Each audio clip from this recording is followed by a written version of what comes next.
All right, this is a question for mastering regarding electrochemistry.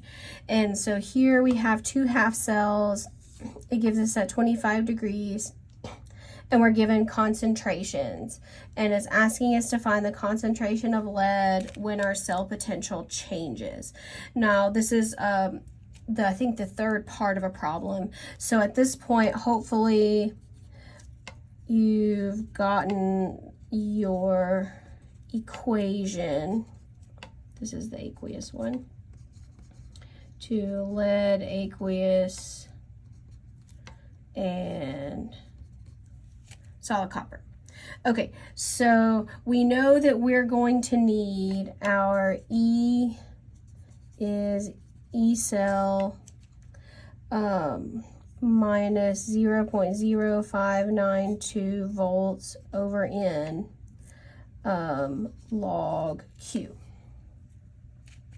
Okay, and we know that Q is going to equal our lead over our copper. Solids don't belong in equilibrium, and we know from our +2 and +2 that N is going to be 2 moles of electrons. You can't see that, just kidding. So N is going to be 2 moles of electrons. All right. So using our standard cell potentials from above, you should have also figured out that this is 0.47 volts.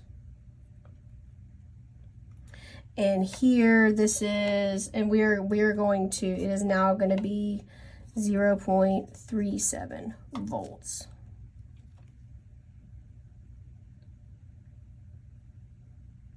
All right, so when we do that, minus 0.0592 volts over 2 log Q. Okay, so that gives me negative 0.1 volts, negative 0.0592 volts over 2 log Q. So let's multiply this by 2, and oh dear, there's my calculator. The negatives are going to cancel out. So we have 0.1 times 2, and let's divide that by 0.0592. Okay, so we know that 3.78 equals log Q.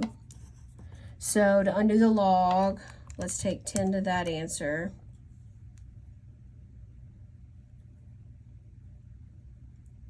How in the world did I do that?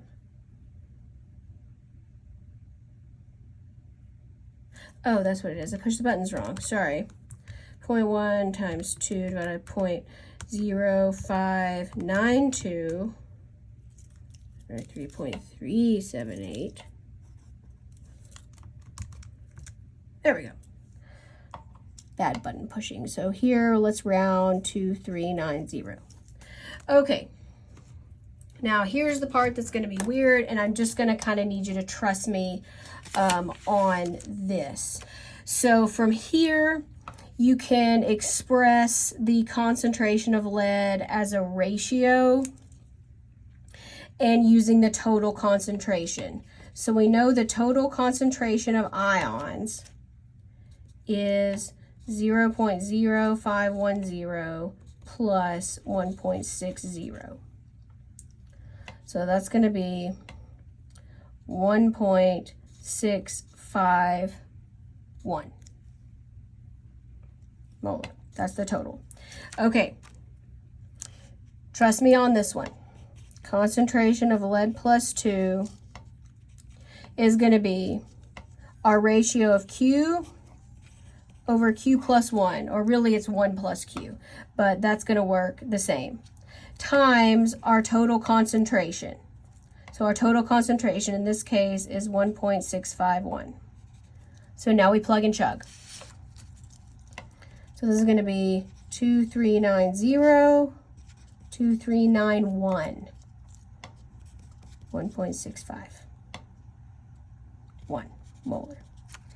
So now we get to 3 significant figures. 390 over 2391. You go, well, that's basically, oh, hold on. There we go. So it's going to be pretty close to the same. 1.651. All right, so rounding to three significant figures, 1.65. And that's where we are going to hang out. So again, this is a ratio. Let's just accept it for what it is and be happy that Dr. B is not going to ask you this on the test.